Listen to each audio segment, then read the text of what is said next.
Ассалому алейкум бинандагони гиромӣ. Шоми идонаро барои ҳар яки шумо шодбош мегӯем. Ин нашри охирини барномаи иттилоотии имрӯз дар соли 2022 мебошад. Инак пас аз чанд лаҳза мо соли 2023-ро истиқбол мегирем. То он лаҳза бошад, мо саҳифаҳои гузаштаи соли 2022-ро варақгардон мекунем ва аз воқеаҳои муҳими таърихиаш ёдовар мешавем. бинандагони азиз, барои он ки дар ин шаби идона барномаи иттилоотии имрӯзро манзури шумо намоем, ҳамкоронамон Ғулои Раҷабова ва Баҳром Ваҳобов ба кӯчаҳои шаҳр баромаданд, то ки ҳар лаҳза мову шуморо аз воқеаҳои муҳими маркази вилоят огоҳ намоянд. айни замон ҳамкоронамон аз маркази шаҳри Хуҷанд ба студия пайвастанд. Салом ҳамкасбони азиз, шумо дар куҷо ҳастед? Мо гузоришҳои шуморо интизор ҳастем. салом мегӯем ба шумо Шамсиддин ва ба кулли бинандагони азизи телевизиони ҳафт ситора. воқеан ҳам аз субҳ имрӯз ману Баҳром Ваҳобов наворбардори барнома дар кӯчаҳои шаҳр будем ва то ҳол бо омода намудани гузоришҳо машғул ҳастем. Дар якчанд идораву корхонаҳо будем, дар муассисаҳои гуногун будем ва барои бинандагони азиз гузоришҳои ҷолиберо омода сохтем. фазои шаҳр чӣ тавр аст? Дар ин шоми идона мардум бо чӣ корҳо машғул ҳастанд? бале, айни замон шаҳри Хуҷанд хеле фазои идона дорад ва ҳар бинандаро мафтун мекунад, махсусан дар шабонгаҳ ки кӯчаҳои шаҳр бо чароғакҳои идона оро ёфтааст. Мардум таби болида доранд ва аз субҳ барои истиқболи соли 2023 омодагӣ мебинанд ва мо низ пайваста кӯшиш менамоем ки аз вазъи кунунии шаҳри Хуҷанд барои бинандагони азиз маълумотҳои ҷолиберо пешниҳод созем. ташаккур ҳамкасбони азиз, мо боз гузоришҳои шуморо интизор мешавем. соли 2022 шояд барои ронандагон соли хотирмон бошад, зеро пас аз 45 соли истифодабарӣ пули марказии шаҳри Хуҷанд аз нав таъмир гардид. Инак давоми 30 рӯз мешавад ки корҳои таъмирӣ дар пули ҷашнӣ идома дорад. мутахассисон мегӯянд ки 90% корҳои васлу насб дар як самти пул ба охир расида дар оғози соли 2023 ба истифода дода мешавад. гузориши аввалини барнома муфассалтар дар ин бора нақл мекунад. 90% корҳои таъмирӣ дар як самти пули ҷашнии шаҳри Хуҷанд ба охир расидааст. корҳои сохтмонӣ дар ин ҷо 1 декабри соли 2022 оғоз гардида буд. ин таъмирӣ ҷорӣ набуда, балки ба таври пурра ба анҷом расонида мешавад. мутахассисон мегӯянд ки якчанд марҳилаи душвортарини кор ба охир расидааст. якум марҳила ҳамин ки аввалаш бояд ки мо ҳамаи дарсҳои деформатсиониро бетонҳои кӯнашро канда ба ҷои онҳо дарсҳои деформатсиони системи мавреро васл намуда баъд аз он бетон гирифта бо ҳамин қисмати кори дарсҳо ба охир мерасад.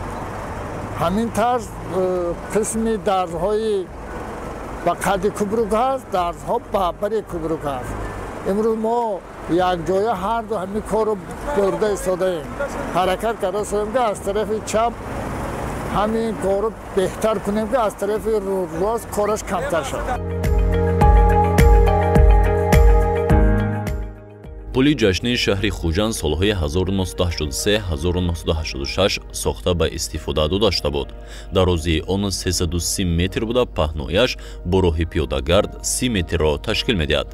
солҳои охир пули мазкур таъмирталаб гардида боиси нороҳатии ронандагону пиёдагардон гардида буд. зиёда аз 90% корҳои сохтмонӣ аз тарафи рости пули ҷашнӣ ба пуррагӣ омода мешавад. азбас ки бетон бояд хушк гардад, 15 рӯз бояд мо тоқат кунем ки ин бетон қуввати худро пайдо кунад. худо хоҳад баъд аз 20 январ мо ин тарафро барои ҳаракати нақлиёт омода месозем ва ба тарафи чапи кубрук мегузарем. интизорӣ меравад ки дар арафаи ҷашни наврӯз корҳои таъмирӣ пурра ба анҷома расида ба истифода дода шавад. бояд қайд намуд ки корҳои таъмирӣ бар дӯши ҷамъияти дорои масъулияташ маҳдуди роҳи ваҳдати ноҳияи Бобоҷон Ғафуров вогузор шудааст. фармоишгари лоиҳа идораи сохтмонии асосии вилоят буда, бо маблағгузории мақомоти иҷроияи ҳокимияти давлатии вилояти Суғд амалӣ мешавад. бояд қайд намуд ки соли 2022 пас аз 45 соли истифодабарӣ пули марказии шаҳри Хуҷанд низ аз таъмирӣ ҷорӣ бароварда шуд.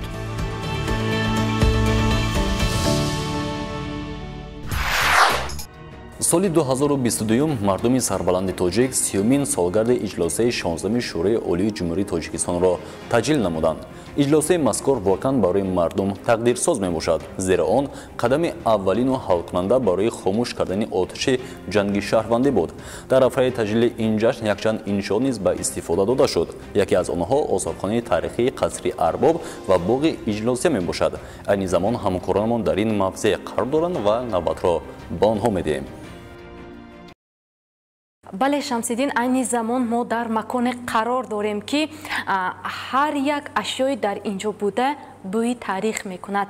инҷо осорхонаи иҷлосии 16-ми шӯрои олии ҷумҳурии Тоҷикистон мебошад ки дар арафаи 30-солагии таҷлили ин санаи таърихӣ аз навсозӣ гардид ва ба истифода дода шуд. Пас биёед ҳамроҳ бо тамошобинони азиз аз ин макон дидан мекунем.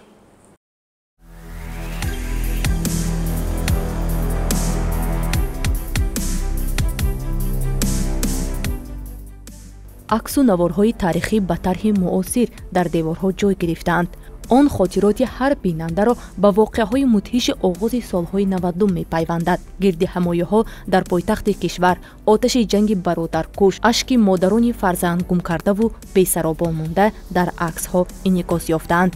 ин нахустин парчами Тоҷикистони соҳиби истиқлол мебошад ки 24 ноябри соли 1992 қабул гардид. он дар осорхонаи иҷлосии 16-ми шӯрои олии Тоҷикистон нигоҳ дошта шудааст.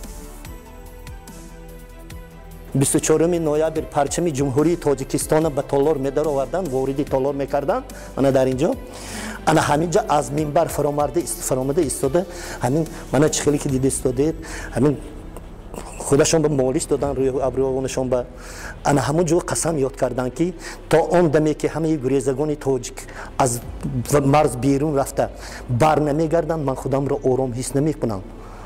то он даме ки ба Тоҷикистон, ба ватани худ, ба оилаи худ барнамегардам, ман худамро ором ҳис намекунам. гуфта истода ҳатто дар танам ҷон ҳаст, агар ки лозим шавад ман ҷонамро медиҳам. гуфта истода қасам хӯрданд.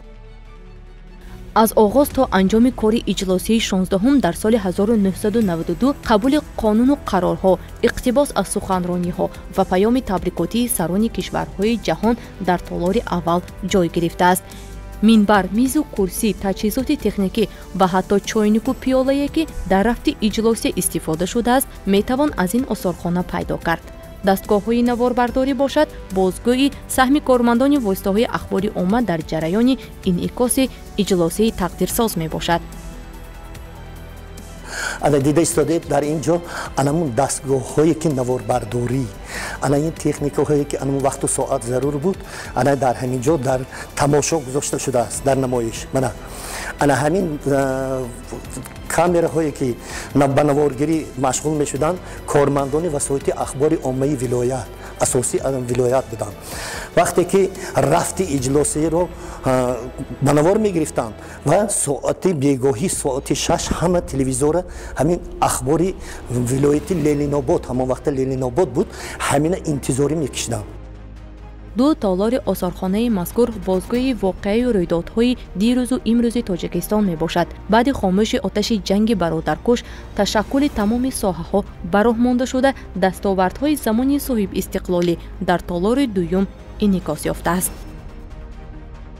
дар осорхонаи мазкур дафтари ёддоштҳо низ амал менамояд ки ҳар як ташрифкунанда пас аз дидан намудан таманниёт ва хотираҳои худро дар ин ҷо дарҷ мекунад ва саҳифаи аввали ана ҳамин дафтар бо ёддошт ва таманниёти асосгузори сулҳу ваҳдати миллӣ, пешвои миллат муҳтарам Эмомалӣ Раҳмон оғоз гардидааст. пас биёед бинандагони азиз, мо ки имрӯз дар ин осорхона қарор дорем, мо низ ёддоштҳои худро ва таманниёти хешро дар ин ҷо дарҷ хоҳем кард ва таманно мекунем ки бигзор он воқеаи рӯйдодҳое ки дар оғози соҳибистиқлолӣ дар Тоҷикистон ба вуқӯъ пайвастанд, танҳо дар таърих боқӣ монад ва ҳамеша сулҳу ваҳдату амонӣ дар кишвари мо пойдор бошад.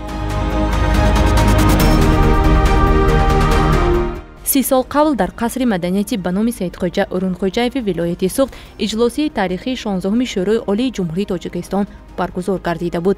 Эмомалӣ Раҳмон тариқи овоздиҳӣ раиси Шӯрои Олии кишвар интихоб гардид. Ба эътидол овардани вазъи ҷамъиятиву сиёсӣ ва расидан ба сулҳро аз рӯзи аввали фаъолияташ дар ин вазифа ҳадафи худ қарор дод.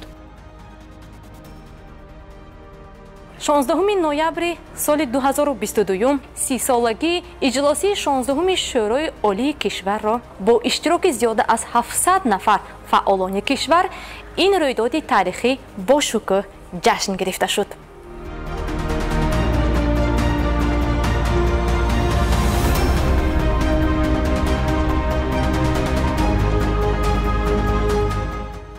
агар соли 1992 сулҳи тоҷикон аз қасри маданияти арбоб оғоз гардида бошад, 30 соли минбаъда дар ин макон шоҳидони он лаҳзаву фаъолони кишвар ҷамъ омада баргузории рӯзи иҷлосияро таҷлил менамоянд. 16 ноябри соли 2022 бошад бо иштироку суханронии президенти кишвар ва баргузории тантанаи бошукӯҳ сокинони кишвар ин санаи таърихиро ҷашн гирифтанд. Ба ин муносибат иншоотҳои гуногун низ сохта ба истифода дода шуд.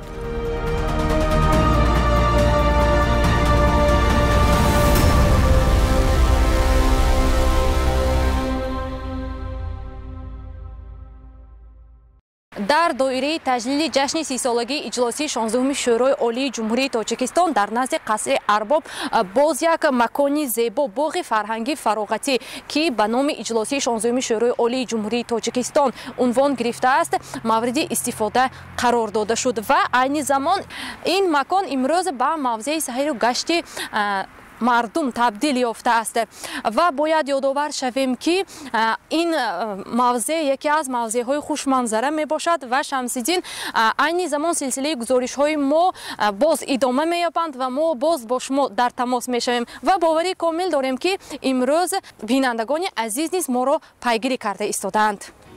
ташаккури зиёд. мо низ гузоришҳои шуморо пайгирӣ мекунем. Бинандагони азиз, мо барномаи иттилоотии имрӯзро боз ҳам идома медиҳем. ҳамарӯза дар барнома ҳар як маълумот дар асоси факту рақамҳои дақиқ пешниҳод карда мешавад. Инҷо ки аз рақамҳо ёдовар шудем, пас биёед мефаҳмем ки рушди иқтисодиву иҷтимоии вилояти Суғд дар соли 2022 то кадом андоза назаррас буд. дар асоси маълумотҳои расмии оморӣ дар 11 моҳи соли 2022 ҳаҷми маҳсулотҳои саноатӣ 21,8 миллиард сомониро ташкил дод ки нисбати ҳамин давраи соли гузашта 118,6% бо нархҳои муқоисавӣ мебошад. ҳиссаи истеҳсоли маҳсулотҳои саноатии вилоят нисбати дар сатҳи ҷумҳурӣ 57%ро ташкил додааст. нишондиҳандаҳои иқтисодиву иҷтимоии вилояти Суғд дар соли 2022 назаррасанд. иттилоъ доданд дар сарраёсати агентии омори назди президенти ҷумҳурии Тоҷикистон дар вилояти Суғд. Давоми 11 моҳи соли 2022 аз ҷониби 848 адад коргоҳҳои вилоят маҳсулот истеҳсол гардид ки аз ин шумора 37 ададашон хусусияти хизматрасониро доранд. шумораи коргоҳҳои навтаъсис бошанд нисбат ба барҳамхӯрда зиёданд. дар моҳҳои январ ноябри соли 2022 151 адад корхонаи коргоҳҳои нав ташкил шуда, аз он 2820 адад ҷойҳои кори нав мавҷуд мебошанд. корхонаҳои барҳамхӯрда дар вилояти Суғд 25 адад бо 278 ҷойи корӣ мебошад. 40 адад корхонаҳои бозмонда ки 2 сол инҷониб фаъолият намебаранд бо 1706 ҷойи корӣ мавҷуд мебошанд. дар оғози мавсими кишту кори соли 2022 кишоварзони вилояти Суғд бо мушкилот рӯбарӯ гардиданд. боришоти пайдарпайи моҳи марти соли рафта истода 3 ҳафта давом кард. дар натиҷа кишоварзон натавонистанд корҳои саҳроиро саривақт анҷом диҳанд. новобаста ба ин дар соли 2022 кишоварзони вилояти Суғд тавонистанд ба нишондиҳандаҳои назаррас ноил гарданд.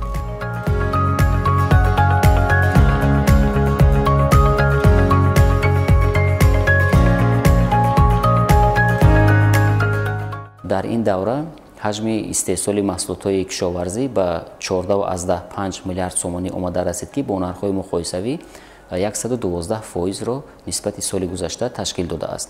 ҳаҷми истеҳсоли маҳсулотҳои кишоварзӣ дар сатҳи ҷумҳурӣ яъне ҳиссаи он 32,1%-ро ташкил додааст.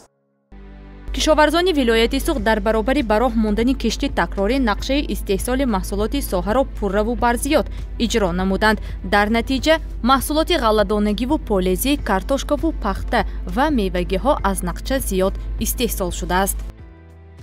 дар соҳаи растанипарварӣ 10,7 миллиард буда, ҳаҷми маҳсулот нисбати соли гузашта 10,6% ва дар соҳаи чорводорӣ 3,8 миллиард буда, ба 16% зиёд шудааст.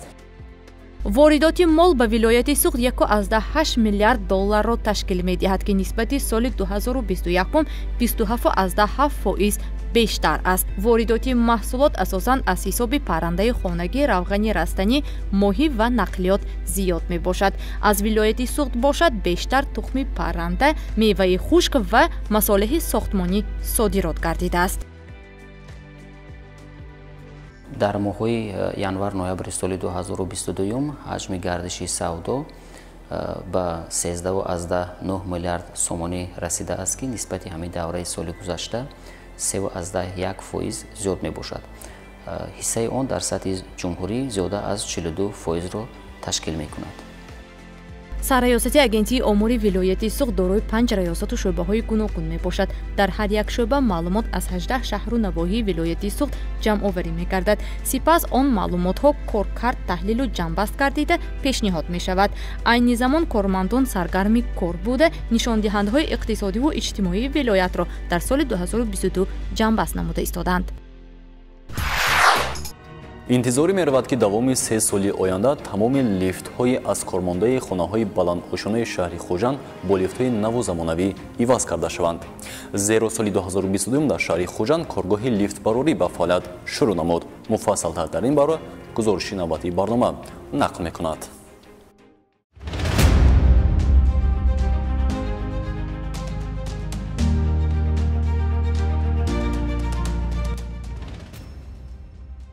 соли 2022 дар шаҳри Хуҷанд истеҳсоли лифт бароҳ монда шуд.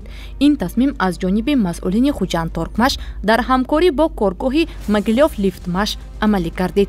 дар ин ҷо лифтҳои мусофирбариву борбардорро дар вазну андозаҳои гуногун омода мекунанд. корхонаи мазкур моҳи марти соли 2022 бо иштироки президенти ҷумҳурии Тоҷикистон ба истифода дода шуд, то ба имрӯз бошад аллакай дар якчанд муассисаҳо лифтҳои ин коргоҳ насб гардиданд.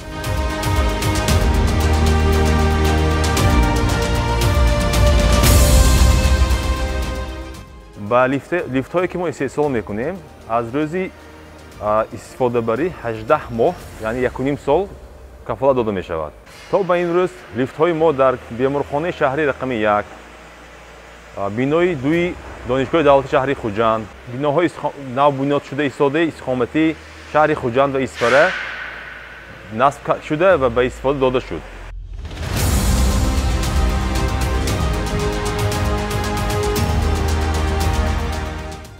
иқтидори истеҳсолии корхона 10 лифт дар як моҳ мебошад. ба ин ҷо лифтҳои нимтайёр аз корхонаи Могилёвмаш ворид карда шуда, ба истеҳсоли қисмҳои эҳтиётии боқимонда дар корхонаи мазкур лифт пурра барои истифода омода карда мешавад. барои анҷоми ин кор масъулин таҷҳизоти заруриро аз Беларусию Туркия ворид намуданд. инчунин бо фаро гирифтани давраи омӯзиши мутахассисонро низ тайёр карданд. айни замон дар коргоҳ 15 нафар сокинони шаҳри Хуҷанд ва ноҳияҳои наздик бо кори доимӣ ва маоши хуб таъмин гардиданд.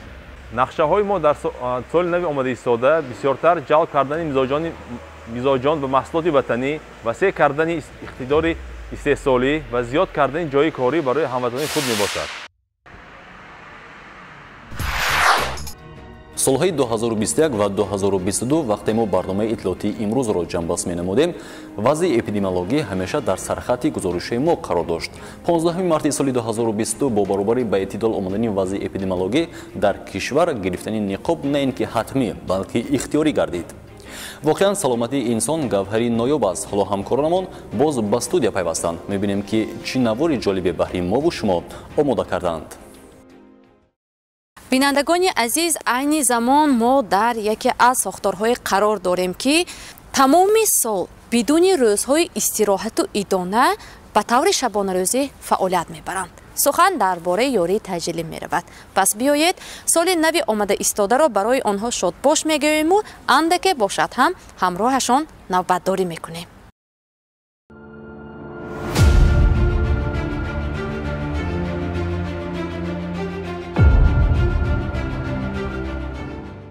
давоми соли 2022 44662 нафар сокинон ба ёрии таҷилии шаҳри Хуҷанд муроҷиат намуданд, ки нисбати соли 2021 зиёд мебошад. махсусан дар фасли сармо даъвати табибон ба хона меафзояд. мегӯянд табибон дар бинои нави стансияи ёрии таҷилии тиббии шаҳри Хуҷанд, ки 12 августи соли 2022 ба истифода дода шуд, маркази танзимгарии пайваст ба системаи идоракунии рақамии қабулу сабт ва ташкили ёрии таҷилӣ ва маркази тамоси электронӣ таъсис дода шудааст. соли 2022 барои кормандони ёрии таҷилӣ аҳаман соли беҳтарин буд, чунки мо соҳиби бино шудем дар ҳудуди беморхонаи клиники шаҳри номер 1 як бинои нав сохта ба истифода дода шуда, боз 4 адад мошини ёрии таҷилӣ ин замона аз тарафи ҷаноби олӣ тӯҳфа кардан. дар инҷо 4 монитор пайваст шудааст. дар инҷо дар 14 адад мошинҳо GPS пайваст шудааст, ки вақте ки даъватҳоро танзимгарон гирифта ба духтурон метиҳанд, ин мошинҳо дар ҳамон адресҳое ки меран, ин ҳамин гуҷо ва рафтагиҳошона ҳамаша нишон метиҳад.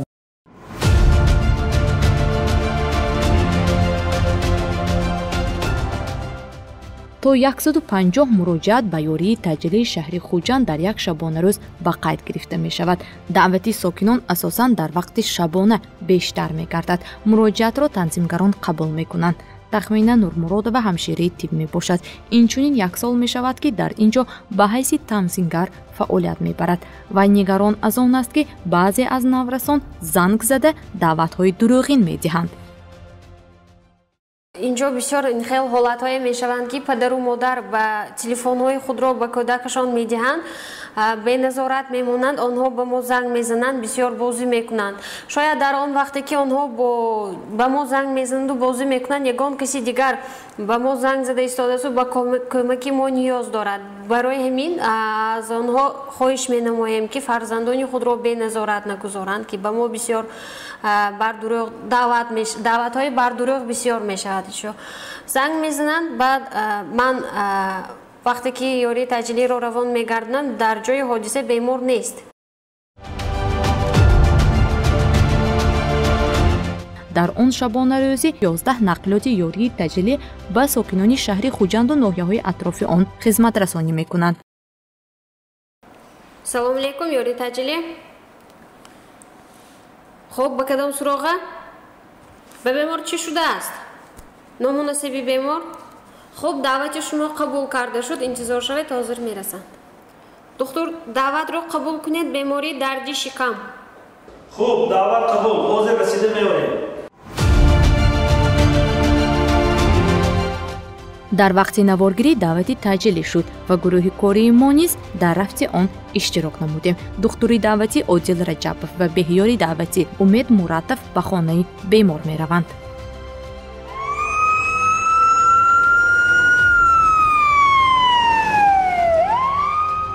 даъвати дарди шикам гуфта даъват кардааст. хай насиб бошад равем, ба онҷо маълум мешавад ки кадом беморӣ. маҳмуд амак 4 сол мешавад, ки дар стансияи ёрии таҷилии тиббӣ ба ҳайси ронанда фаъолият мебарад. зуд ва бехатар расонидани кормандони тиб ба хонаи бемор вазифаи аввалин дараҷаи ӯ мебошад. ба гуфтаи ӯ дар як шаб то ба 15 муроҷиатро қабул намуда ба хонаҳои беморон меравад. вақте ки срочный визифа мешад, бачаҳо нақлро рад наметиҳанд. аз ронанда ҳамин хоҳиши мо ҳаме ки вақте ки ҳамин ёрии таҷилӣ бо ҳамин серияне бурафтосида роҳ тиянд, чунки касал вазнин ҳамихе вақтова одам вай мешад, азоб мекашад. ман фақат хонаи беморон мерам, ҳамин чизе мегӯм, ки дастам якто бӯр гираму даротонбо нависам мегӯм.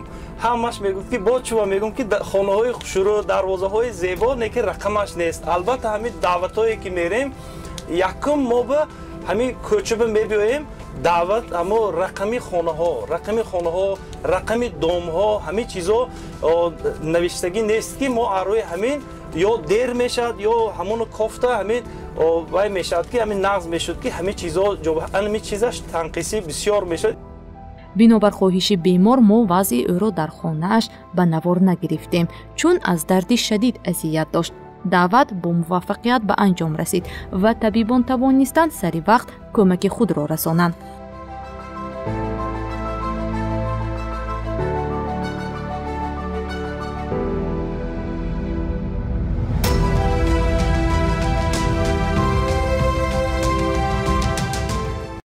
мо даъвате ки рафтем ин ба беморӣ яъне холестопанкратити музмин мегӯям.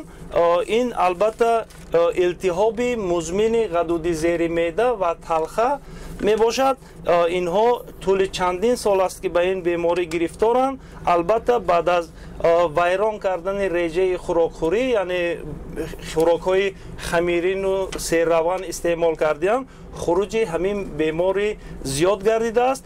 моро даъват карданд ки ёрии худро расонем то фардо фарзандонашон омада инҳоро ба муоина ва табобат ба беморхона баранд. ҳамон ба мо дидем албатта ёрии худро расонидем.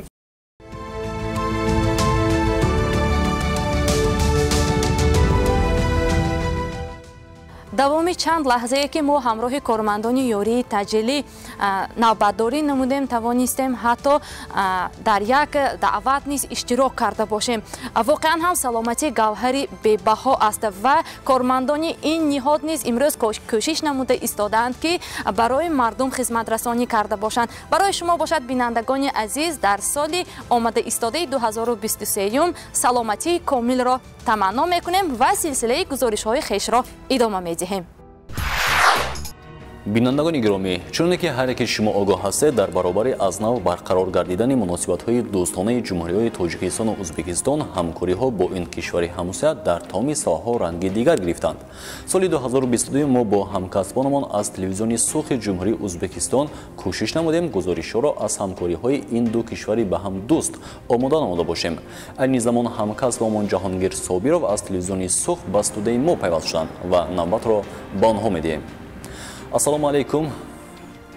ассалому алайкум ҳамкасбони азиз. албатта баъди лаҳзаҳои ба шумор соли нави 2023-ро истиқбол мегирем ва соли нав ба иҷодкорони шабакаи телевизионии ҳафт ситора ва мардуми сарбаланду саодатманди Тоҷикистони азиз муборак бошад.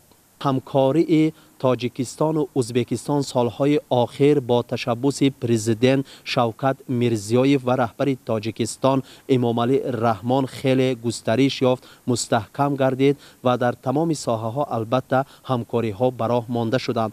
дар давоми сол мо албатта иҷодкорони шабакаи телевизионии Сух ҳамроҳи делегатсияи Фарғона ба Хуҷанди Бостон сафар кардем. аз дигаргуниҳои ин шаҳри азим ва кӯҳан албатта дидан кардем ва иқрор шудем ки воқеан дар давоми солҳои истиқлол Хуҷанди Бостон ба яке аз шаҳрҳои зеботарини Тоҷикистони азиз табдил ёфтааст ва албатта байни ду кишвари азим ҳамкориҳо ба роҳ монда шудаанд, хеле мустаҳкам гардиданд ва ин бевосита ба манфиати ҳар ду кишвар, ба манфиати шаҳрвандони ин сарзаминҳо мебошад. ташаккур. дар ин шоми идона барои бинандагони мо чӣ гузорише омода кардед шумо?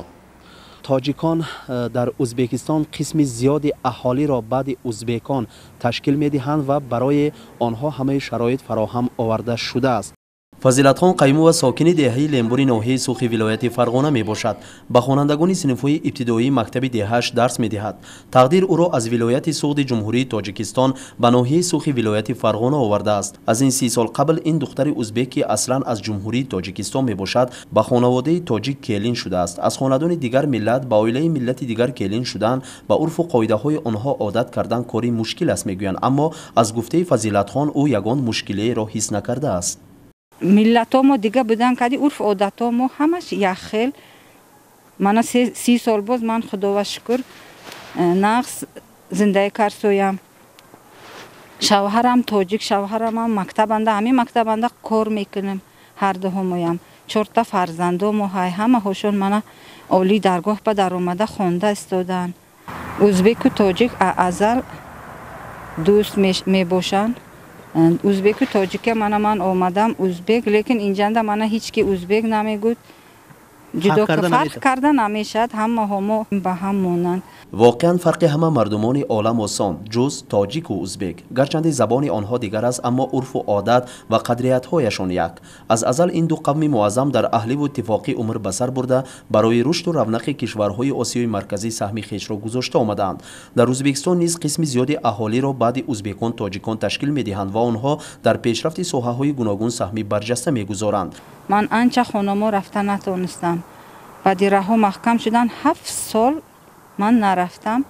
ҳатто ки келин гирифтам, духтар бировардам. пешу табор омадагиҳошон не рӯзои қийнам аз саромо гузашт. рафтам Тоҷикистон ба вайҳоям омадан, мана самолёто рахба монда шуд, ҳатто сухба омадан модарам, падарам ҳамошон. ба таъбири раҳбарони ӯзбекистону тоҷикистон на барои фасл кардани халқҳои дунё, балки барои васл кардани онҳо ба дунё омадаанд. бо ташаббусу ибтикори созандаи онҳо дар марзи дили қавмҳои ду кишвари ҳамҷавор ниҳоли дӯстӣ ва қаробату ҳамбастагии азаливу абадӣ реша медавонад. имрӯз муносибат ба ин байни миллатҳо хеле муносибати дӯстона пайдо шудааст. ҳеҷ як норасогӣ, ҳеҷ як камчиликҳо дида намешавад. ҳарду миллат яктану якҷон ба расмиятҳои ба ҳам наздики худ бо ҳам дӯсту иноқ зиндаӣ карда омадсаянд. ноҳияи сух низ яке аз гӯшаҳои зеботарин ва кӯҳантарини ӯзбекистон ба шумор рафта, дар оғӯши кӯҳҳои сарбафалак ҷойгир шудааст ва мардумаш бо лафзи ширини тоҷикӣ гуфтугӯ доранд. таълим дар мактабҳои ноҳия бо забони модарии онҳо тоҷикӣ буда, барои онҳо аз ҷониби ҳукумати кишвар ҳамаи имконияту шароит фароҳам оварда шудааст. ҳамкасбони азиз, бори дигар иди соли нав ба якояки шумо хоса мардуми сарбаланду саодатманди тоҷикистони азиз муборак бошад. ташаккури зиёд барои шумо ва ба кулли мардуми ба мо дӯсти бародари ҷумҳурии ӯзбекистон омади соли 2023-ро муборакбод намуда, барояшон зиндагии осоиштаро таманно мекунем. бигзор дӯстии Тоҷикистону Ӯзбекистон ҳамеша пойдор бошад. наврасони тоҷик тасмим гирифтанд ки дар солҳои минбаъда ҳавопаймоҳои гуногунро сохта барои ҳифзи марзу бӯми кишвар саҳм гузоранд. дар ин самт низ аллакай қадамҳои аввалин гузошта шудааст, зеро як наврази тоҷик соли равон ҳавопаймои бесарнишинро сохт. ҳамкасбонамон айни замон бо ин навраз ҳамсуҳбат ҳастанд ва биёед мебинем ки он ҳавопаймо чӣ гуна парвоз мекунад. бори дигар шоми шумо Шамсиддин ва кулли бинандагони азизи телевизиони ҳафтситораро ба хайру шодӣ мегӯем. бояд қайд намуд ки дар баробари дигар соҳаҳо дар соли 2022 наврасони тоҷик низ ба якчанд пешравиҳо ноил гардиданд. аз ҷумла дар ин сол ихтирокориву навоварӣ хеле рушд кард ва яке аз наврасони тоҷик ки ҳавопаймои бесарнишинро ихтироъ кард дар озмунҳои ҷумҳуриявӣ сазобори ғолибият гардид. пас биёед айни замон мебинем ки ин чӣ гуна ҳавопаймои бесарнишин аст ва чӣ гуна кор мекунад. моро ҳамроҳӣ намоед.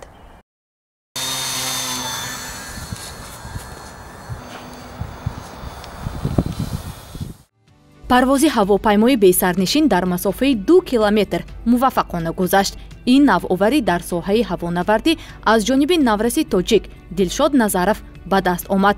9 соли омӯзиш вайро дар ин самт комёб гардонид. ҳавопаймое ки ман сохтам, ин ҳавопаймои планер А1 мебошад.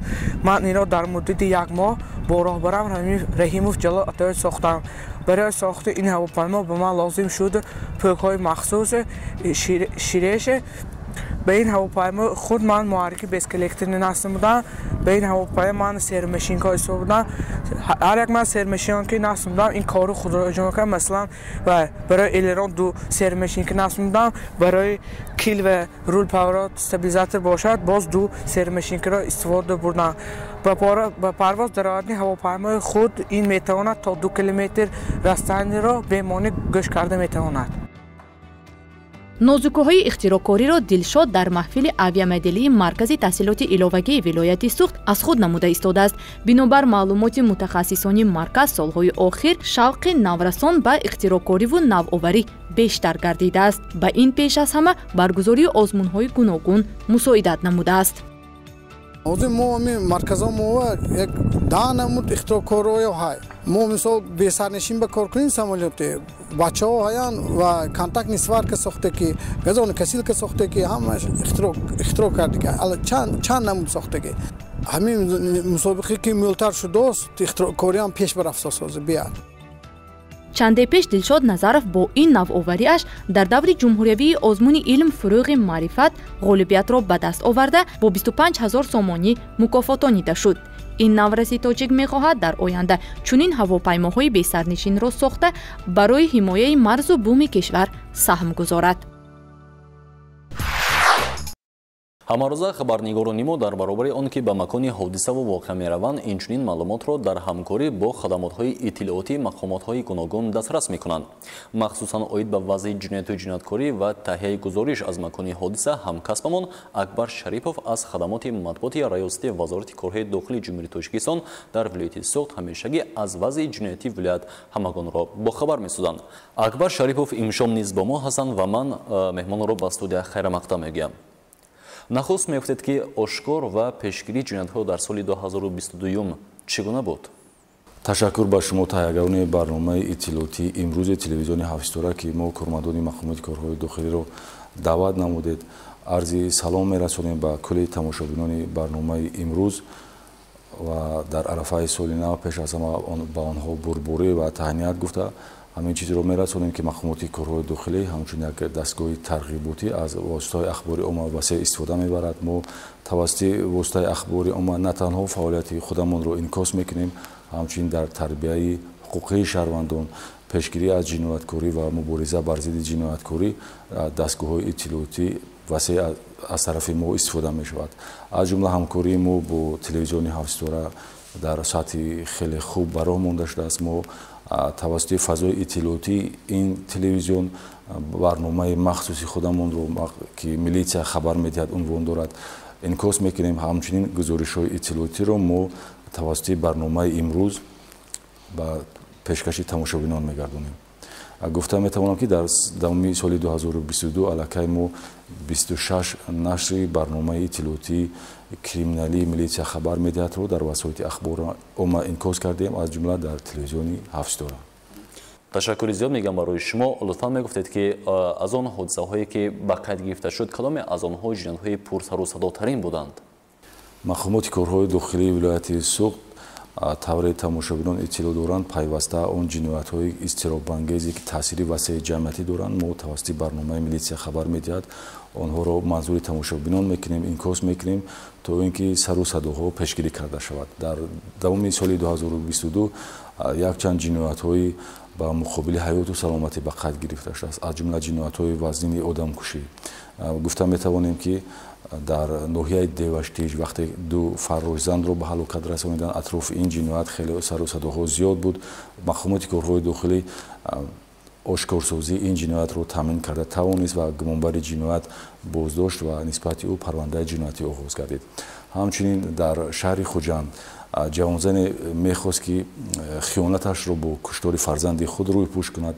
ин маълумот низ дастраси милисия гашт ва гумонбари ҷиноят боздошт гардид.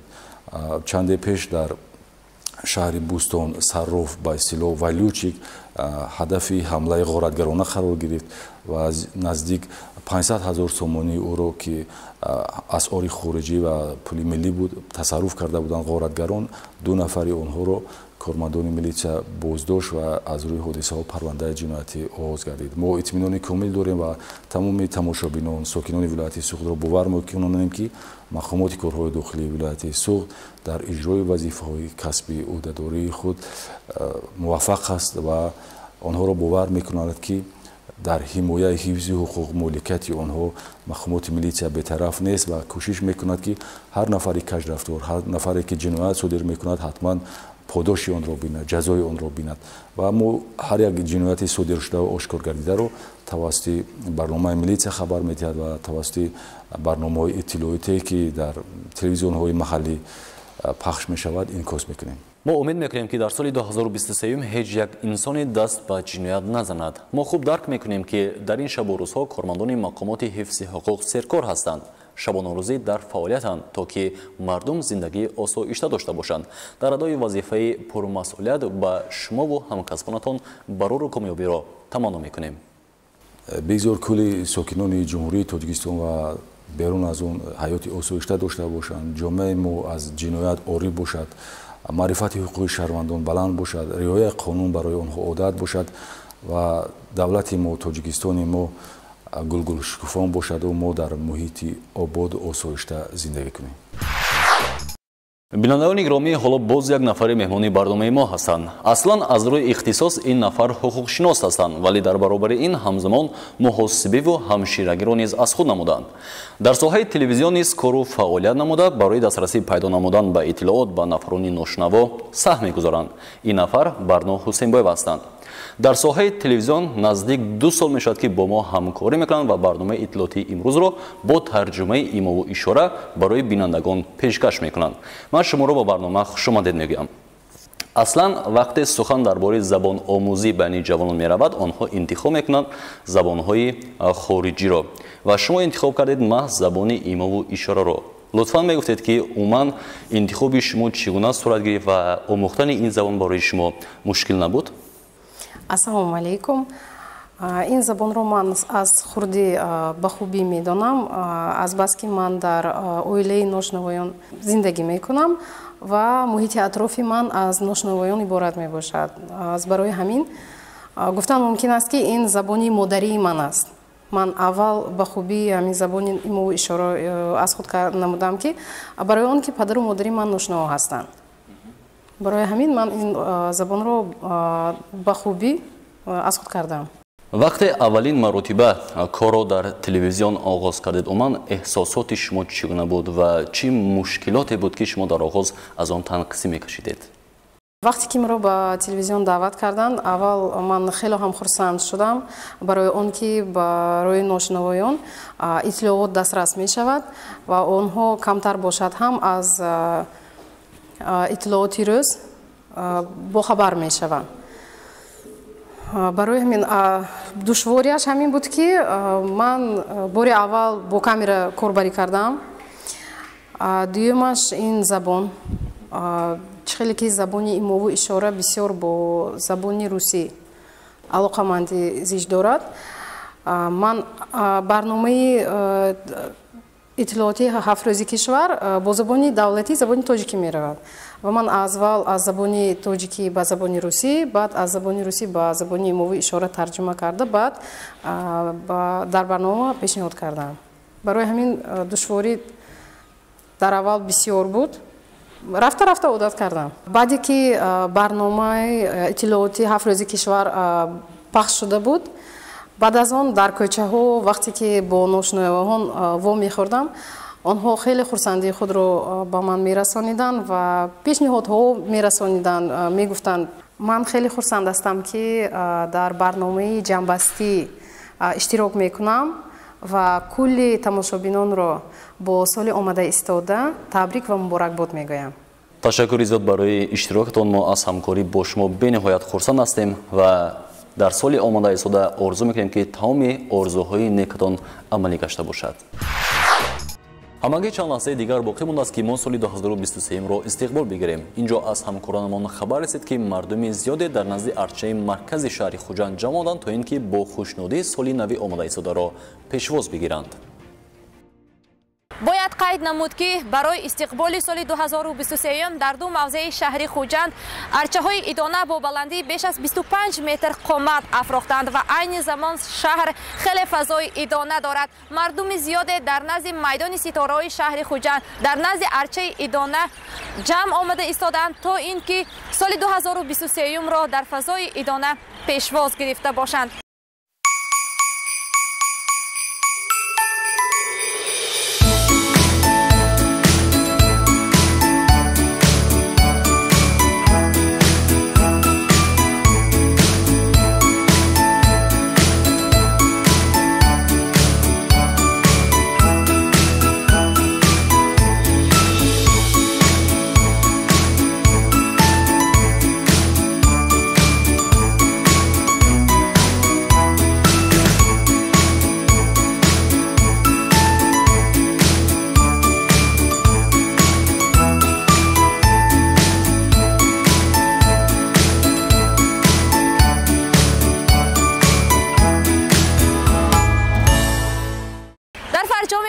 ما به هر یکی شما بینندگان عزیز تنی صحت، خاطر جمع و دل بیغم را تمنا میکنیم. بگذار سال نوی آمده ایستاده به خاندانی هر یکی شما تنها شادی و فرح آورد.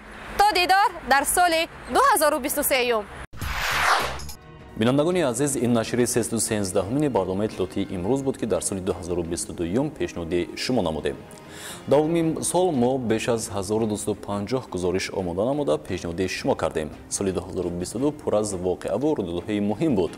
از روزهای شادی و واقعه‌های تاریخی تا به مناقشه‌های مرزی همیشگی گزارش‌ها را تهیه کردیم. زیرا آگاه نمودن جامعه از نبض کشور این رسالت دائمی ماست. می‌کوشیم تا در سال 2023 نیز با اطلاع نوترین و گزارش‌های جالب برنامه اطلاعاتی امروز را پیشنهاد شما نماییم. در فرجام این برنامه آرزوی آن را میکنیم که در وطن ما همیشه صلح و آسایشگی حکم فرما باشد. از نام کل کارمندان تلویزیون 7 ستاره به هر یک شما تنصیحاتی همیشگی و دسترخوانی پر از فیض و برکات را آرزو میکنیم. تا دیدار در سال 2023.